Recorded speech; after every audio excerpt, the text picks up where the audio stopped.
3 reasons John Howard is voting no.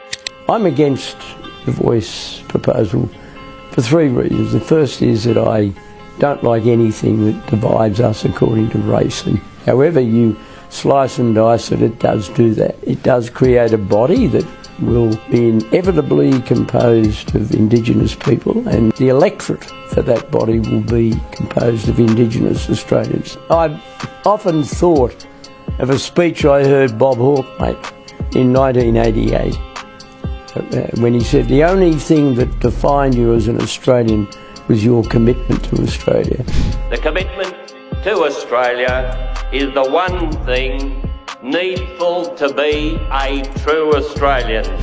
No matter where you came from, whether you were Anglo-Celtic, you were Italian, Greek, Christian, Jewish, atheist, whatever, didn't matter.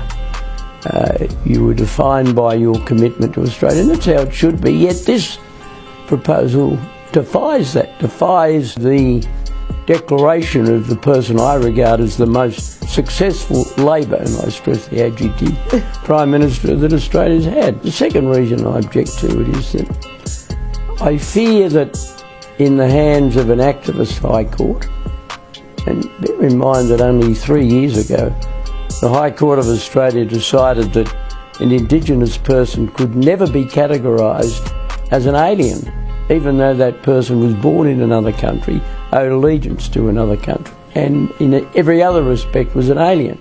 That worries me, and it ought to worry other people who fear for an activist court. And I think the final reason is that whatever the government might say in the next 6 weeks, the truth is that any pronouncement of this body will have a coercive effect on the government of the day.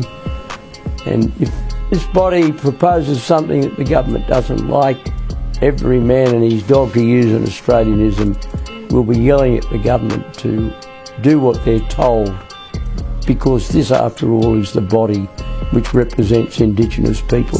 And you've gone through all this trouble to insert it in the Constitution, and now you're going to ignore their advice. How can you possibly do that? And that is how politics can work in this country.